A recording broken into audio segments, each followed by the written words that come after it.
미가서 우리가 쭉 말씀을 나누고 있습니다. 미가서는 어느 시대 사람이라고 했습니까? 미가가?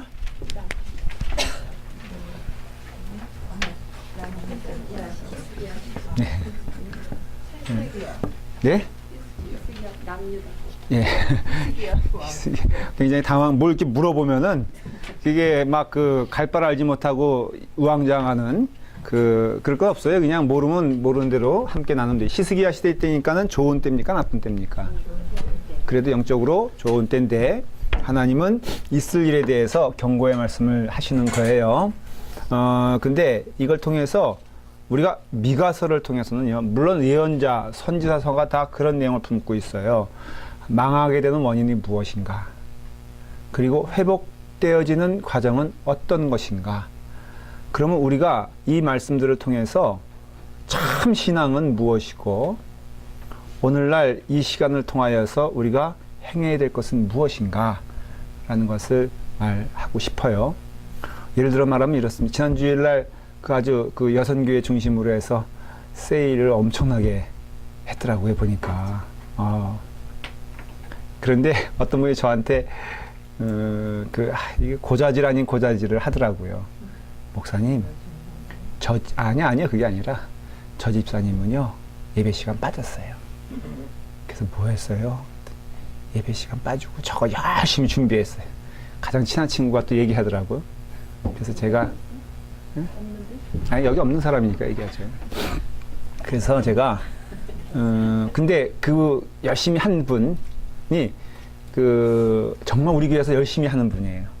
아주 제 마음에 쏙 드는 분이야. 자꾸만 알려고 하지 마세요. 새신자급에 속해. 근데 요즘 새신자들이요, 여러분 성역 공부 많이 참석하는 거 아십니까? 지난주일날 새신자 교육 했는데 절반 이상이 금요 집회 나오고 막 그래요. 그분 아니었으면 이번 세일도 못. 됐어요. 권사님 자꾸만 상상력을 동원시키지 마세요. 근데 제가 넉넉한 마음으로, 너그러운 마음으로, 그래요. 근데 다음엔 꼭 빠지시면 안 돼요. 그렇게 말을 하고. 그런데, 그러면 안 되지. 그쵸? 예배를 소홀히 하고 그 일을 할 수 없다. 이거잖아요.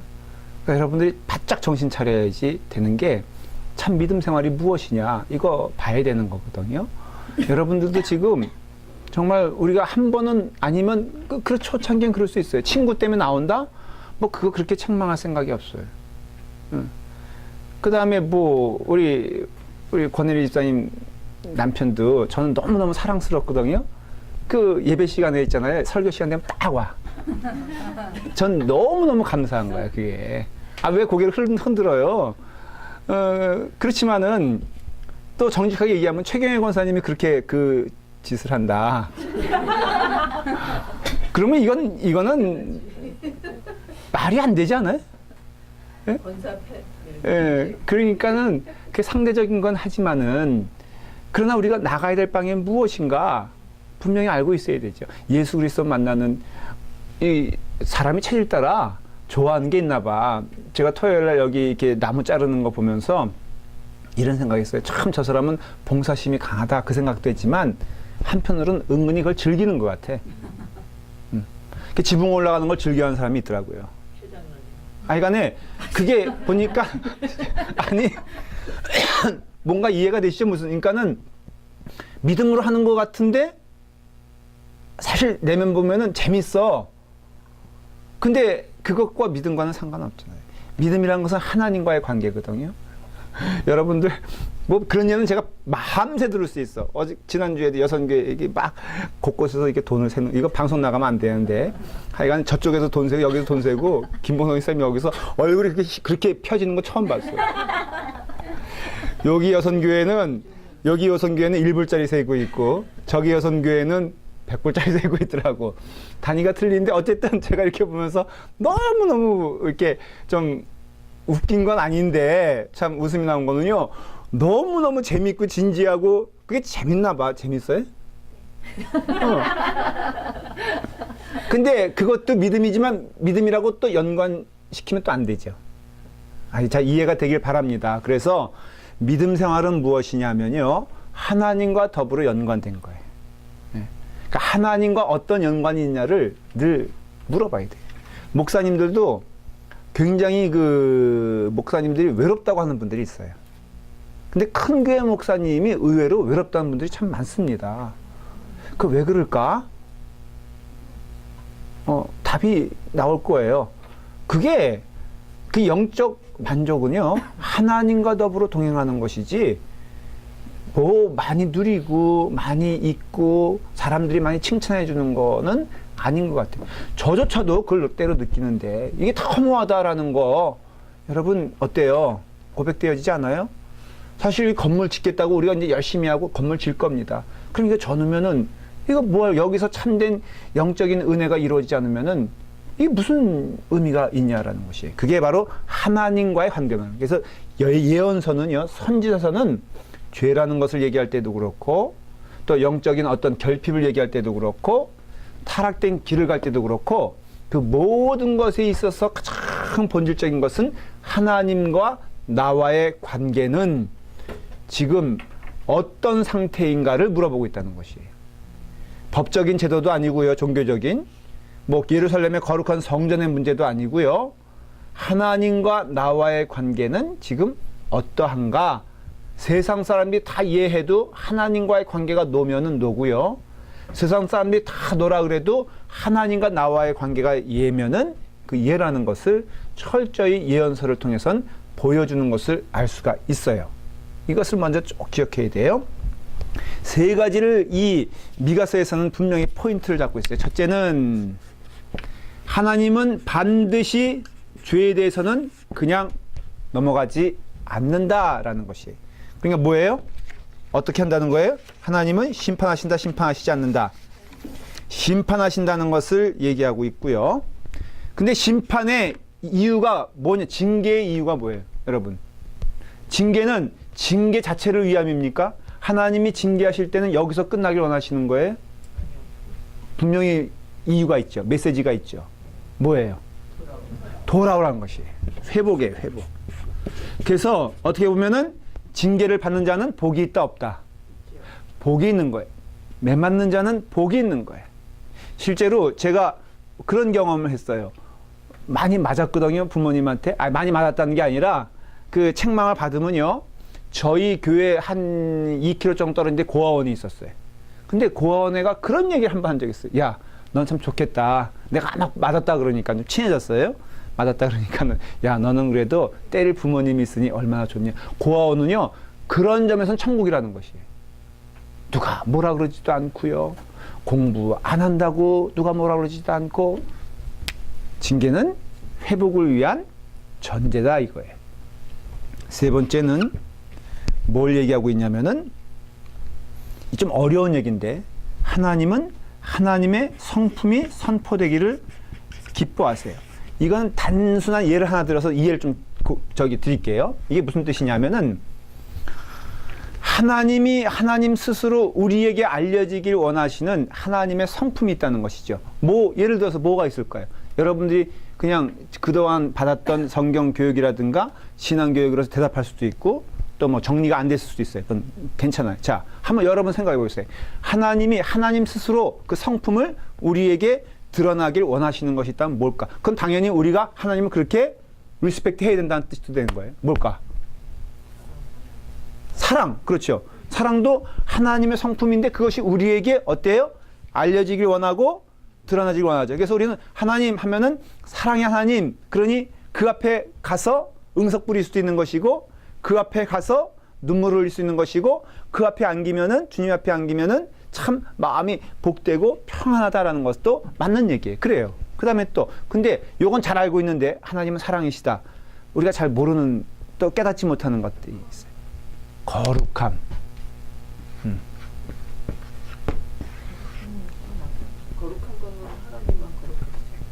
그래요. 자, 이제 대강 뭐 얘기가 된 것 같아요. 미가서에서 말해지는 하나님의 성품은 창조주 하나님의, 이게 무슨 뜻이냐면은, 하나님은 우리를 만드셨다 그러잖아요. 하나님은 우리를 왜 만드셨을까? 자, 해를 왜 만드셨을까? 영광받으시고. 그렇죠. 그게 중요한 거예요. 우리 신앙생활에 있어서 하나님이 해를 만드시고 별을 만드시고 온 자연을 자, 우리는 이런 자연을 보면서 영적으로 이런 고백을 해요. 아, 하나님이 참. 여러분들 그랜드 캐년이라는 데를 가보셨어요? 우리 한국 사람들이 잘 못하는 게요. 참 진국의 맛을 모르는 어떤 그 냄비 같은 습성이 있어요. 그래서 그랜드 캐년 가는데 몇 시간 걸립니까? 한 10시간 넘게 가잖아요. 그럼 대부분 관광에서 그런 짓을 많이 하는데 딱 머무는 시간은 얼마죠? 5분에서 10분이에요. 그게 뭐 하냐? 와서 사진 찍어라 해요. 그러면 제가 진짜로 저도 학생 때 여행을 갔는데 마치 한국 그 관광회사에 차가 왔더라고. 근데 진짜 이런 얘기 들었어요. 딱 내리더니 이런 거예요. 이게 뭐야? 별거 아니네. 응. 그 정신 이상한 사람 아니에요? 그런데 캐년을 보면서 와가지고 아, 이거 뭐 이래 이러면서 그 다음 한 얘가 딱 있어요. 빨리 가자. 그 다음 코스가 라스베가스거든. 라스베가스 가자. 진짜로 5분에서 10분 과장 안 하고 투두둑 하더니 자 됐습니다. 사진 찍으셨죠? 가십시다 하고선 가는 거 봤어요. 하나님을 모욕하는 거죠. 그렇죠? 하나님은 그것을 보면서 우리가 하나님의 위대하심을 찬양하길 원하세요. 그러면 우리도 우리를 찬양한 우리를 그 창조한 이유가 있다는 것이죠. 뭘까? 하나님 스스로 영광 받으시기 위해서 우리를 창조하셨다. 하나님이 영광스러워 참 이상한 말이지만 하나님이 영광을 받으시려면은 영광을 돌려야 될 존재가 있어야 될 거 아니에요. 예. 굳이 표현하자면 나 혼자 맨날 내가 영광스럽다 얘기해도 아니 누군가 나를 알아주지 않으면은 그게 의미가 없잖아요. 그러니까는 누군가 나를 찬양해야 될 피조물을 만들어놔야 될 거 아니에요. 하나님 입장에서. 그러니까 만들어 놓은 모든 것들이 다 뭐예요? 사실은 하나님께 영광 돌리기 위하여 존재되어지는 것이고 그 가운데 가장 중심엔 누가 있냐? 사람이 있다는 거예요. 사람. 그러니까 하나님을 영광 돌리는 존재 가운데 가장 중심엔 누가 있다? 사람이 있다는 거예요. 그게 하나님의 형상이죠. 저도 우리 아들을 통해서 뭘 듣길 원하냐면은 아버지는 참 존경할 만해. 이런 얘기를 도저히 안 해, 얘가. 그러니까 내가 어떡합니까? 계속 물어봐. 야, 너 아버지 어떻게 생각하냐? 그럼 얘는 알아 벌써. 그럼 짜증내고 뭐 한마디 해주면 되는데 아버지는 목사님 가운데는 정말로 보기 드문 훌륭한 목사님이야. 뭐 이런 얘기 해주면 되는데 이건 죽어도 얘기하지 아니하고 대디는 이게 문제야. 응? 꼭 말해야 하는 거야? 야, 하나님도 말해야 한다 그러지 않냐? 한마디만 해다오. 그러면은 끝까지 얘기하다가 그냥 던져주는 뭐 이렇게 하나 던져주는 식으로 그래 스스로 훌륭하다고 생각하면 돼. 죄인 중에 죄인이죠. 그러니까는 이게 지금 우리는 핵심의 문제예요. 뭐가 문제냐? 하나님이 듣고 싶어하는 얘기를 안 하는 거예요, 우리가. 그리고 그러면 결국은 딴 길로 가는데 이게 뭐예요? 그 스스로 왕이라고 생각. 지금 세상 사람들 한 표현 보십시오. 만물의 영장인 뭐 인간. 뭐 우리가 모든 거 할 수 있어. 그리고 사람들이 얼마나 그게 도전 정신인지 모르겠는데요. 신문 제가 보고서 깜짝 놀란 게 화성에 갈 이주민을 모집하고 있답니다. 근데 거기에 조건이 있어. Never return to the earth. 왜 기술이 없는 거야? 가는 기술이 있는데 이게 돌아올 기술은 없는 거예요. 그래서 진짜로 모집을 하는데 거기에 1만 명이 지원했답니다. 15명을 뽑는데 근데 이 15명 기약 없이 가는 거야. 먼저는 계획은 로봇을 보내가지고 인간이 살 수 있는 그게 뭐예요? 그림에 그런 거잖아요. 돔 이렇게 만들어서 거기 나가지도 못해. 왜냐하면은 열이 태양 그 온도가 또 공기가 없는 데서 이런 데서 살겠다고 하는데도 10,000명이 지원해. 아니 뭐 한번 가보는 거지 뭐 까짓 거 인생 한 번인데 그게 뭐냐? 어떻게 보면은 그게 용기일 수도 있지만은 인간의 마음 가운데 내가 못할 것이 무엇이 있느냐? 만물의 영장인 내가 이 땅에 살면서 내가 주인 아니냐? 다 주인 의식으로 살고 있거든요. 이게 바로 하나님을 모욕하고 하나님을 멸시하는 거라 이거예요. 그래서 이 세 가지를 이제 카테고리를 놓고 여러분들 지금 말씀 나누고 있어요. 첫째는 징계에 대해서는 저희가 지난번에 어느 정도 말씀을 나눠드렸습니다. 혹시 기억하십니까? 자, 하나님이 죄악에 대해서 징계를 하시는데 이 죄가 무엇이냐? 몇 가지를 얘기하고 있어요. 근본적으로 하나님을 떠난 것인데 2장 11절에 보면은 지난번에 읽었습니다. 시작. 사람이 만일 허망하게 말하 행하며 거짓말로 이르기를 내가 포도주와 독주에 대하여 내게 예언하리라 할 것 같으면 그 사람이 이 백성의 선지자가 되리로다. 자, 이게 무슨 뜻인지 이해가 되십니까? 이 백성의 선지자인데 이게 지금 가짜 거짓 선지자예요? 참 선지자예요? 사람이 보낸 거예요? 하나님이 보낸 거예요? 사람이 만들고 사람이 보낸 것을 말해요. 근데 이 사람이 만들어낸 선지자의 특징이 뭐냐면은 거짓 풍요를 예언하고 선포하고 있다는 것이에요. 그게 바로 무엇이냐면은 포도주와 독주. 이 독주라니까 뭐죠? 그렇죠. 그러니까는 독주라고 해서 이렇게 죽이는 이게 뭐죠? 독이 들어가 있는 그걸 말하는 게 아니라 독한 술을 말하는 거예요. 그러니까는 아주 향락에 빠지고 사람을 혼미하게 만들고 그런 거죠. 싸이란 사람이 첫 번째 뭐죠? 강남 스타일인가? 그걸로 엄청난 인기를 끌었어요. 그래서 이번에 또 젠틀맨인가를 들고 나왔어요. 그러니까 목사님들도 관심을 가지고 이제 듣는데 결론적으로 도저히 들어줄 수가 없다. 예. 근데 한번 보셨어요? 예. 안 보는 게 약이에요. 뭐 봐도 상관없어요. 근데 느낌이 이 사람이 아주 좋은 마음으로 해석을 해도 이런 거예요. 성공을 위해서 더 자극적인 게 나와야 되잖아요. 성공, 뭐 거의 성적인 거, 그 다음에 여자 수영복 이렇게 풀러서 이렇게 곤욕스럽게 하는 거, 근데 너무 이렇게 어떻게 보면은 저질스러운 거예요. 근데 왜 그럴까? 그러니까 오직 하나, 목표는 딱 하나예요. 더 자극적이고, 그 다음에 더 성공적이고, 그것을 위해서는 사람들의 심리가 무엇인지를 아는 거예요. 이게 또 열광하는 사람들이 틀림없이 있고, 실제로 막 그렇게 지금 또 이게 센세이션을 일으킨다 그러는데, 정말로 너무나 이 성경에 예언하는 것처럼 독주를 주고, 포도주를 주며, 풍요를 얘기하고, 성공을 얘기하는 자는 하나님으로부터 온 것이 아니라 사람으로부터 온 것임을 알아야 된다.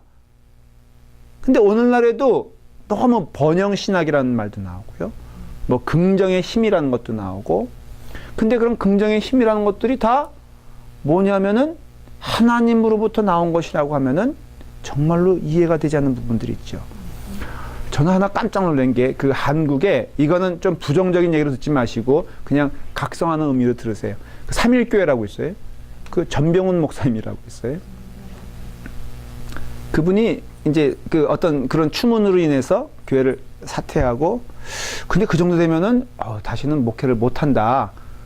안 한다. 그런 얘기가 나와야 되는 거 아니에요? 근데 교회를 개척했어요. 얼마 전에. 그게 새 홍대 교회인가. 그래서 이제 목사니까는 그런 영적 현상에 대해서 좀 봐야 되잖아요. 그래서 제가 한번 찾아가지고 들어가 봤더니 놀라운 것은 벌써 몇천 명이 모였어요. 나는 이해가 안 되는 거예요. 무슨 형식으로 모일까? 그러니까 딱 이해가 되는 건 뭐냐면은 거기선 뭔가 이렇게 에너지가 넘쳐 나오는 것 같거든. 그 사람 얘기를 들으면은 왜 긍정적인 면도 있죠. 사람의 마음을 뜨겁게 하고. 근데 그것이 사실은 목사님 그거에 실수로 그럴 수도 있잖아요. 사람은요 일관성이 있는 거예요. 무슨 소리냐? 제가 하나님의 사람이라고 하면서 돈 문제에 있어서 제가 굉장히 이상한 태도를 보이면은 제가 신실한 목사일까 아닐까? 아니죠. 그럴 수도 있잖아. 왜? 아니에요? 제가 신실한 목사라고 하면서 밤에 가면은 어둠의 황제가 돼가지고 사람 두들겨 패는 걸 즐겨하고 남 갈취하는 걸 즐겨한다? 신실한 목사라고 할 수 있을까? 제가 신실한 목사라고 하면서 어떤 그 성적인 거에 대해서 어떤 추문을 일으키는데도 우리 목사님 그 부분에 대해서는 그렇지만 그래도 말씀은 참 좋잖아. 말할 수 있을까? 안 해야지. 그러니까 지금 계속 물어보는 거 답을 요구하는 게 아니라 그거는 뭘 말하냐? 전체가 거짓말이라는 걸 말하는 거거든요. 사람이 좋아하는 게 뭔지 알아. 이건 완전히 선동과와 똑같은 거예요. 여기 보세요. 여기 마지막, 그러니까는 그 미가서에 나오는 거짓된 예언자들은요, 사람이 뭘 좋아하는지, 사람을 모으기 위해서는 어떤 것이 필요한 것인지, 말씀을 전하도 그 사람의 가려운, 우리는, 목사님, 우리의 가려운 데를 긁어주세요. 이런 사람처럼 위험한 사람이 어디 있어? 그렇잖아요. 우리의 심령을, 우리 컬컬한, 왜 컬컬해졌어? 나쁜 짓 하니까 컬컬해지면서, 나쁜 짓은 계속 할 생각하면서 우리 마음 가운데 그저 컬컬한 심령을 좀 시원하게 해달래. 그런 사람들이 모이고 그런 예언자들이 모여서 그런 걸 하는 거예요. 그 밑에 가서 그 말씀 듣는, 그걸 알면서도, 첫 번째야, 모르면서 그렇게 했다고 해도, 저는 그 목사님이 목회하는 것도 저는 그런 점에서는 아니라고 생각하고요. 거기에 모여서 또 그렇게 모여가지고 또 보니까 사진 보니까요, 자리가 모자라가지고 그 시장 바닥 그 플라스틱 의자 있잖아요. 그 엑스트라 놨다. 저는 우리 교회도 그런 거 한번 놔봤으면 좋겠어. 그게 심각한 게요. 지금 여기서 말하는 그 거짓 예언자의 모습들이 너무너무 오늘날에는 만연한 것을 볼 수 있어요.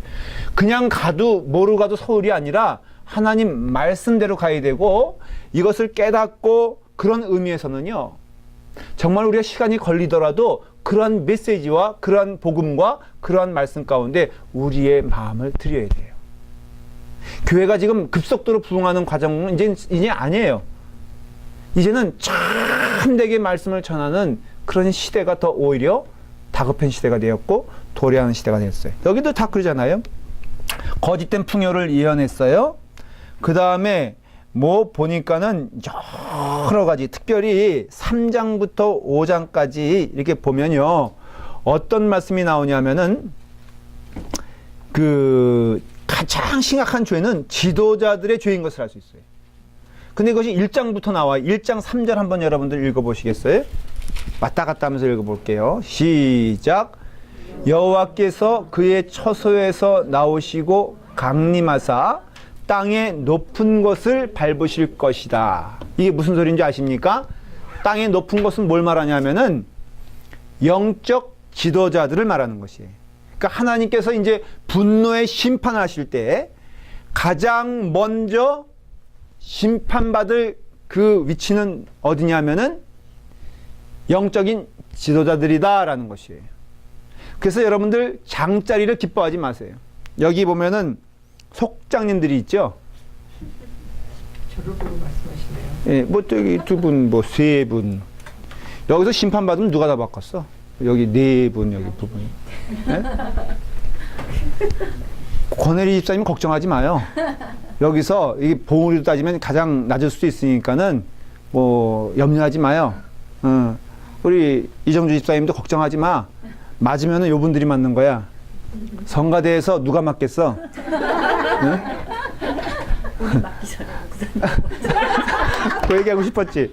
김혜수 사모 안심할 게 아니야. 장로님, 예, 지금 우리 장로님도 계시고 목사도 있지만은 너무 엉뚱한 일들이 많이 벌어지잖아요. 무슨 장로님이 무슨 벼슬에, 죄송해요.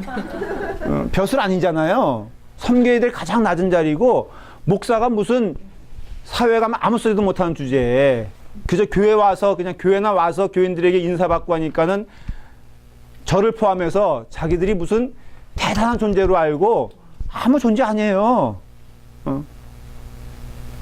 하여간 이 얘기는 더 길게 해봤자 누워서 침 뱉기니까는 하여간 그래요. 지도자들의 죄를. 그래서 그 다음에 또 하나, 이건 제가 지금 조금씩 말씀드린 거예요. 하나님께서 징계하실 때 근본적인 죄의 문제는 어디서부터냐면은 그 마음의 문제인 것을 알 수 있어요. 결국은. 그래서 우리가 마음을 보는 자가 되어야 돼요. 이 겉모습은요, 많이 넉넉할수록 신자의 마음이라고 저는 믿어요. 굳이 표현하자면은. 뭐, 할 얘기 많죠. 여기 보면은 뭐 우리 권혜리 집사님 오늘 아주 그 머리도 색다르게 하고 오셔가지고 너무너무 신선해 보이잖아요. 우리 김보선 집사님 어느 때부터 갑자기 머리띠를 하기 시작해. 본인이 뭐 소녀시대도 아니고 말이에요. 그거 왜 하는 거야? 허락도 없이. 근데 그거 뭐 어때? 응? 응. 아니 저는 긍정적으로 생각하는 거예요. 우리 박 집사님 그냥 성가대 주의자 여기서 뭐 스트리트도 아니면서 자기가 그 뭐 가방 쭉쭉 들고 오는데 그것도 지난번에 또 레인코트도 입고 왔더라고. 그러니까 완전히 속으로 이게 승무원 되고 싶어 하나 보다. 열심히도 보시네 정말. 전 다 봐요. 제가 안 보는 줄 아세요? 보지만 에이 뭐 하면서 지나가는 게 굉장히 많아요. 백 목사님 맨날 야구 보기가 자기가 무슨 야구 선수인 줄 알아. 그래서 주중에도 담임 목사는 넥타이 메고 오는데 이 자기는 야구 그냥 어디서 자켓 그것도 인천 뭐 무슨 팀이더라? 제가 뭐 귀에 그냥 딱지가 않도록 들은 게 코치 가운데 한 사람이 자기 친구라 이거야. 그러니까 자기가 뭐 투수인 줄 알고 뭐 하면서 하는 거 보면은 할 말 많죠. 근데 그게 무슨 상관이야? 좀 이렇게 넉넉히가 아니라 좋잖아요. 이게 개성도 있고 서로 다루고 그러면 얼마나 아름다워. 저는 그 인조이 하려고 해요. 저에 대해서도 뭐라 그러지 마세요. 갑자기 어느 날 목사님이 노란물 들이고 오면은 그냥 심경의 변화가 있다. 이렇게 생각하시고 그러면 돼. 근데 문제는 무엇이냐면 마음이 문제거든요. 마음을 볼 줄 아는 여러분들이 돼야 돼. 그 사람을 볼 때도요. 우리가 성숙한 사람은 마음을 봅니다. 그러니까 마음을 보니까 다 이해가 되잖아요. 마음이 아파서 저렇구나. 그러면 좀 거친 행동을 해도 지금 마음이 아파서. 근데 하나님도 뭘 보세요? 마음을 보신다니까. 우스갯소리로 어떤 분이 그런 얘기가 있어요. 주일 아침이면 정성껏 여자들이 다 이거 합니다. 근데 이게 마음대로 되나? 그러니까 어떤 때는 작품이 실패하고 나올 때쯤은요.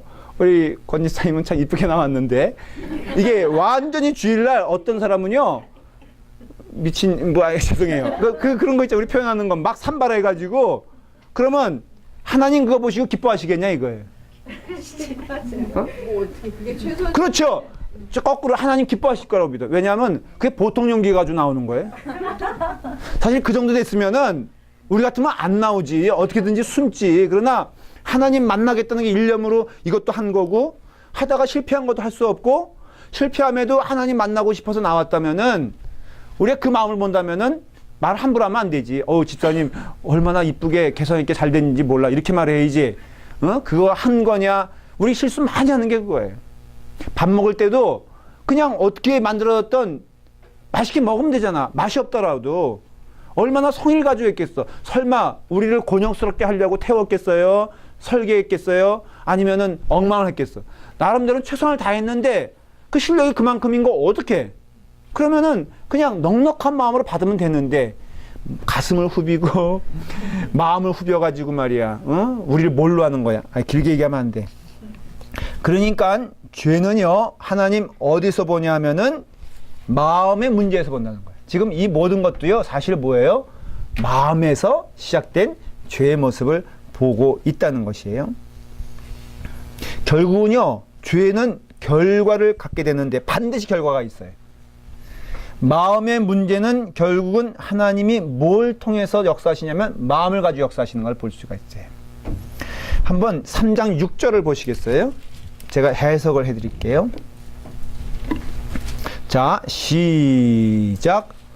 그러므로 너희가 밤을 만나리니 이상을 보지 못할 것이요 어둠을 만나리니 점치지 못하리라 하셨나니 이 선지자 위에는 해가 져서 낮이 캄캄할 것이다. 이게 무슨 뜻이냐면요, 우리 영적 마음을 얘기하는 거예요. 마음의 상태를. 이게 몸의 상태 얘기하는 게 아니라 밤에 뭘 이상을 보지 못한다는 것은 하나님을 만나지 못하는 상태 얘기하고요. 그리고 또 여기 보면은 그 해가 선지자 위에 해가 져서 낮에 다녀도 캄캄해진다는 것은 뭘 말하냐면은 우리의 이게 뭐 육신의 눈을 말하는 것 아니고요. 육신의 상태 얘기하는 게 아니라 우리의 영혼의 상태가 하나님을 만나지 못하는 그런 상태가 되면은 결국은 우리의 마음이 어두워지는 것을 말해요. 여러분 한번 보세요. 뭐 주일날이 됐든 어느 때가 됐든 여러분들의 마음이 어두워지는 때 살펴보면 하나님이 내 마음 가운데 없을 때잖아요. 정직하게 말하면. 그렇죠? 우리의 영혼이 어두워질 때 우리의 마음에 어두움이 오지. 물론 우리가 너무 극단적인 육신적인 어려움 겪어도 와요. 인정을 해요. 그러나 우리의 근본을 살펴보면은 사실은 우리의 영혼의 문제인 것을 알 수가 있어요. 근데 인간은요, 영혼이 채워지지 않으면은 그 삶이 황폐해집니다. 우리가 보기에는 전혀 부러울 것 없는 것 같은 어떤 그 많은 것을 누리는 사람들 보십시다. 이 사람들의 특징이 뭔지 알아요? 그 국회의원들 부인 있잖아요. 특별히. 재벌 부인들. 제일 많이 찾아가는 데가 어딘지 아십니까? 점집. 점집. 이상하잖아요. 여러분, 그래도 그 정도 성공까지 이루게 되면은 학벌도 어때요?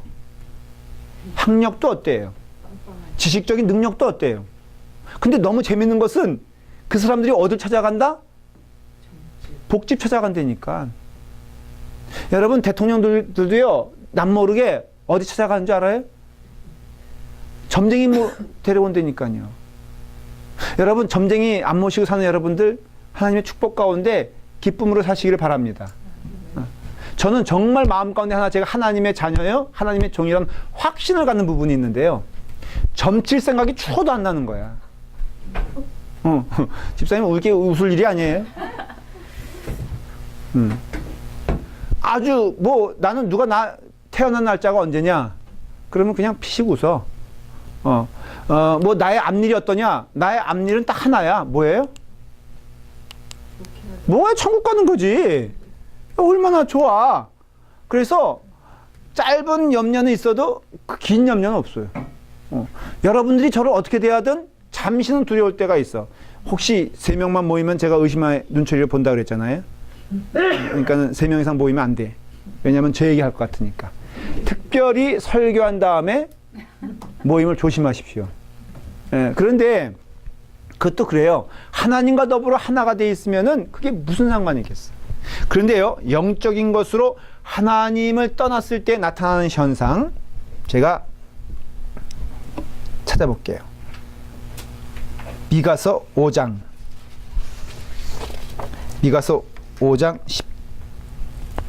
10절 보시면요, 조금 넘어가겠어요. 11절부터 시작. 내 땅의 성읍들을 멸하며 내 모든 견고한 성을 무너뜨릴 것이며, 그 다음에 내가 또 복수를 내 손에서 끊으리니 내게 다시는 점쟁이가 없게 될 것이며. 여기 보면은 이스라엘 사람들에게 지금 뭐가 있는 걸 알 수 있어요. 너무너무 반복되고 재밌는 현상이죠. 이스라엘 사람들에게 뭐가 있는 거예요 지금. 한마디로 말하면 거기 나와 있잖아요, 한말로. 네? 복술이 지금으로 하면 뭐예요? 점치는 거, 점치는 거. 그때 유행했던 닭점. 닭이 이렇게 있으면요, 쌀알을 이렇게 뿌리잖아. 여러분들 많이 가보셨죠? 점쟁이. 저는 다 알고 있거든요. 그러니까는 지식을 위한 체험. 어렵게 말하면 지식을 향하는 체험적인 과정. 이렇게 말하면 좀 고상해 보이죠? 그럼 이렇게 탁 뿌린다고요. 탁 뿌려. 쌀알을.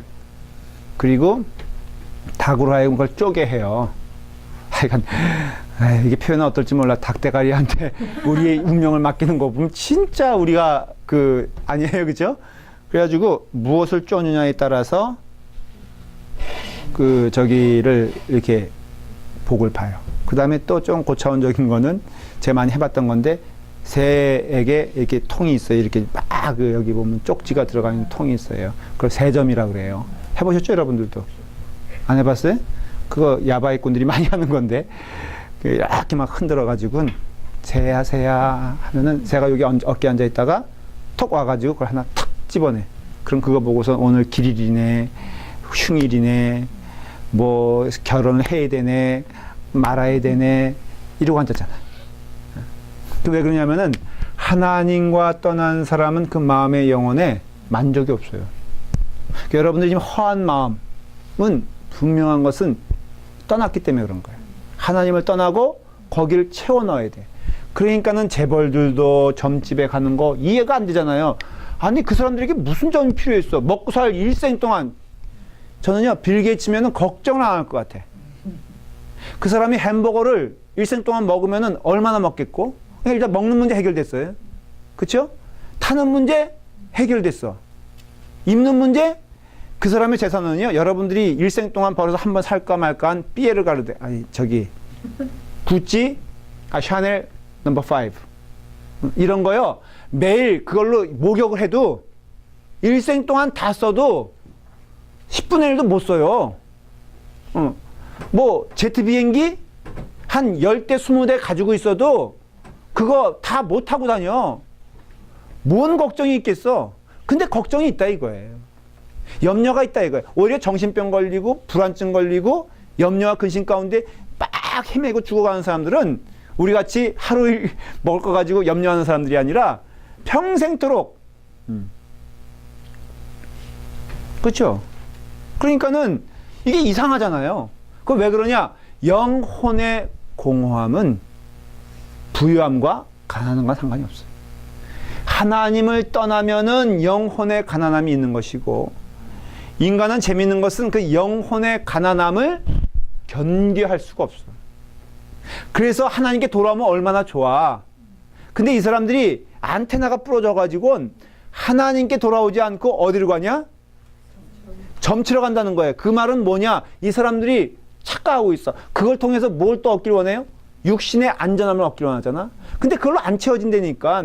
솔직히 그 점치러 가는 사람들이요. 그 육신적으로 보장이 안 돼서 점치러 가는 것이 아니라 영혼의 안전이 안 돼서 점치러 가는 것인데 이 사람들이 또 추구하는 것은 뭐냐? 또 다른 육신의 안전함을 추구하는데 그거 얻었다고 하십시다. 그 사람들이 행복해질까?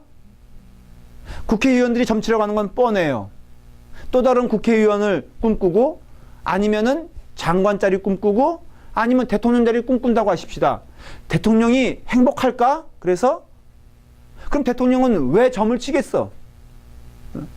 그럼 대통령 위에 뭐가 있으면은 그 사람은 그 점치는 것을 끝낼까? 아니요. 하나님께로 돌아오지 않는 이상은 그 불행한 반복은 끊임없이 일어나는데 자신의 불행이 무엇으로부터 온다는 것을 알려주는 오직 한 권의 책은 뭐예요?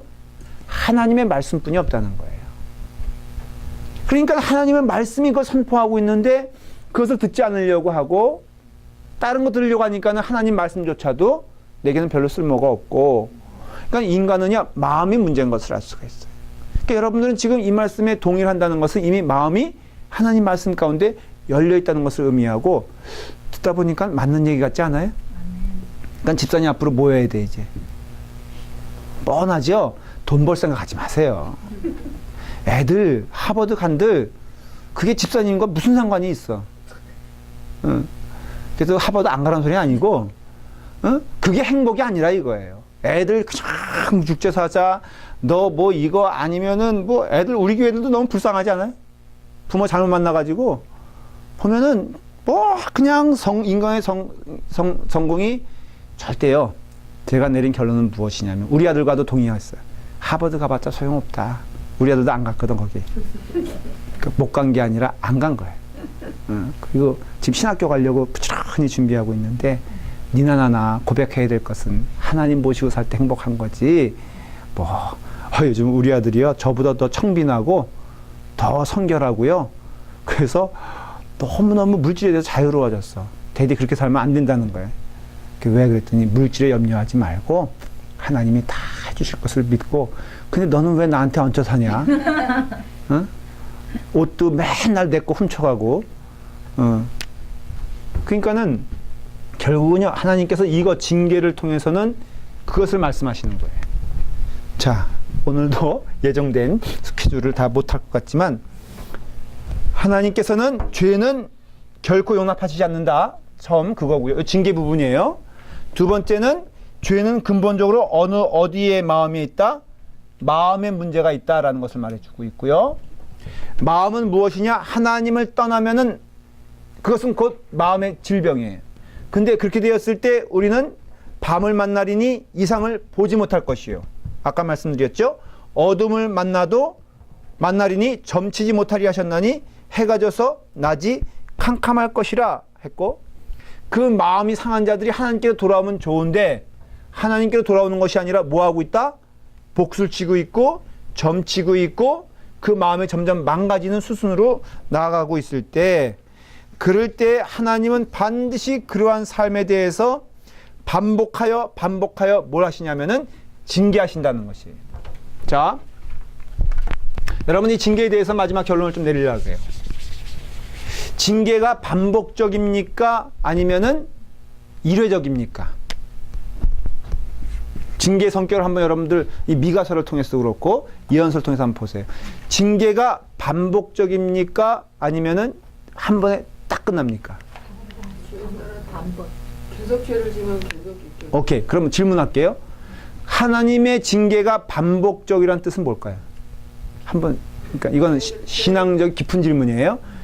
하나님의 징계가 반복적이라는 것은 뭘 뜻할까요? 하나님한테 안 들어온 거예요. 다양하게 대답할 수 있어요. 여러분의 답이 틀렸다는 소리가 아니에요. 내 의도와 틀렸다는 거지. 하나님 죄를 싫어하신다. 오케이. 그렇게 얘기할 수도 있고. 또 포기하지 않는다? 역시 성가대 지휘자가 틀려. 저게 답이에요. 왜 하나님은 한 번에 칵 그냥 그 벌을 그냥 칵 주지 가룟 유다를 하나님이 칵 줬을까? 아니에요. 이 사람의 죄에 들어오는 과정은요, 슬금슬금 들어온 거예요. 하나님도 이 영혼에게 분명히 반복하여 경고했어요. 그러니까 이스라엘에 대해서도 하나님 참 어떤 때 보면은 답답하셔. 징계하신다 하고 징계도 했다가 또 아유 하면서 품어주시고 하는 과정은 뭘 뜻하냐면은 하나님의 징계는 마지막은 있어요. 참으시되 영원히 참지 않으신다 그랬어. 그런데 우리를 하나님이 그냥 너 하고선 뭐 다리 몽둥이 갑자기 부러뜨리는 게 아니라 하나님은 매를 대세요. 이거 아니야. 너 이거 아닌 거 알고 있지 않니? 실패를 경험하게 하세요. 그리고 기회를 주세요. 그건 뭘 떠냐면은 하나님은 징계하시되 망하게 하시는 것이 아니라 돌아오게 하시기 위해서 징계하시고, 하나님은 버리시기 위해서 징계하시는 게 아니라 그 영혼을 사랑하시기 때문에 징계하시고, 우리에게서 은혜의 기회가 있다면은 그 은혜의 기회는 하나님의 징계를 통하여 올바른 길을 보게 하시고 가지 않아야 될 길을 우리는 보게 하시는 것을 볼 수가 있어요. 저만 하더라도 제가 이제 혈기를 부려서 이게 퍽 터질 때가 있잖아요. 그러면은 결과가 좋습니까? 나쁩니까? 나쁘면서 나는 깨닫게 되죠. 아, 이러한 거를 하면 안 되는구나. 안 하면 복이잖아요. 흔한 얘기로 이런 얘기를 해요. 목사님들 사이에서. 목사는 평신도, 성도들하고 싸우면 절대 안 돼. 그래서 왜요? 그랬더니 평신도하고 싸워가지고는 절대로 이기는 법이 없어. 그래요, 안 그래요? 제가 한번 운동을 가끔 테니스를 치잖아요. 테니스 치는 거는 여러분들과 치는 게 아니잖아. 그러니까는 너무너무 좋은 거야. 그래서 목사님, 담임 목사는요, 그 교회 성도와 절대로 테니스 안 칩니다. 왜? 이거는 살살 치면 무시한다 그러고요. 신권 치면은 목사님이 그럴 줄 몰랐다고 하는 게 성도들이야. 그래서 제가 테니스 치러 갈 때는 맨 처음에 정체 안 밝히고 있죠. 근데 어떻게 알게 됐어. 그래서 제가 테니스 치는데 목사인데요. 그다음부터 꼭 깐죽거리는 집사님이 있어, 없어? 어저께도 이제 쳤거든요. 온갖 수모를 다 당했어. 이거를 목사님네 당회에 알린다는 둥. 그래서 한 집사님이 저한테, 야, 목사님 참 무던하십니다. 제가 귀엽지 않아요? 제가 그랬어요. 근데 그분하고 한번 옛날에 붙은 적이 있어. 너무너무 깐죽대가지고 제가 라켓을 그냥 집어넣지 못하고 제가 할 수 있는 가장 강렬한 표현을 했어. 나 집사님이랑 안 칠래요. 그리고 집에 와버렸어. 야, 그랬더니요, 그 다음부터 우리 목사님이 썽질 냈다고 화내지 않았거든? 그냥 나 이제 집사님과 절대로 안 쳐 이제 하면서 왔는데, 그래서 제가 내린 결론이 뭐냐, 싸우면 안 되는구나 하는 걸 깨달았어, 안 깨달았어? 그 다음부터는요, 제가 화낸 거 봤어? 또 봤다 그러지만 마찬가지예요. 우리가 하나님의 징계를 통해서는요, 배워야 돼요. 여러분들, 일이 잘 안 될 때는요, 안 되는 이유가 남한테 있다고 생각하지 말고 나한테 있다고 생각해야 돼요. 교회 안에서 여러분들이 갈등 가운데 어려움이 있으면요, 하나님은 누구를 보길 원하시냐면 나를 보길 원하시는 거예요. 굳이 표현하자면은, 그러니까 선한 사람이 더 괴로울 수도 있어, 어떻게 보면은. 하나님의 음성에 민감한 사람이 더 어떻게 보면은 억울할 수도 있어. 근데 억울한 것조차도 사실은 하나님의 은혜 가운데 생각해 보면은 축복 아니에요? 그러니까는 우리가 이 징계를 통해서는 우리가 누구에게 돌아와야 된다? 하나님께 돌아와야 돼. 반드시 징계를 하나님의 은혜 가운데 받는 자는 회복하는 역사가 임하게 돼요. 징계는요, 믿는 자건 안 믿는 자건 피할 수가 없어요. 다 우리에게 와. 우리의 죄의 오염에 때문에 우리가 올 수밖에 없는데 하나님은 회복하시고 역사하시는 것을 보게 되고 결국은 하나님의 성품을 우리는 알게 되는 것이에요. 계속해서 여러분들이 오늘은 예정된 것보다는 좀 많이 못 나갔는데 다음 주에는 뭘 하나님이 우리에게 주신다? 회복함을 주시고 하나님의 성품을 우리에게 알려주시기로 한다는 것을 말씀할 거예요. 자, 오늘 우리가 징계에 대해서 다 결론을 내렸습니다. 뭐라고요? 우리 인간은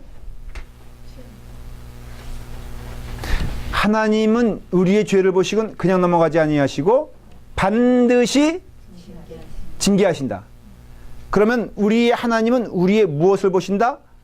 마음을 보신다. 그러면 하나님이 떠난 우리 마음에는 오직 뭐만 남아있어요? 어둠만 남아있고 두려움만 남아있어서 그 마음을 채우려고 우리는 하나님께로 가야 되는데 어디로 간다? 복술로 간다는 것이죠. 점치러 간다는 것이죠.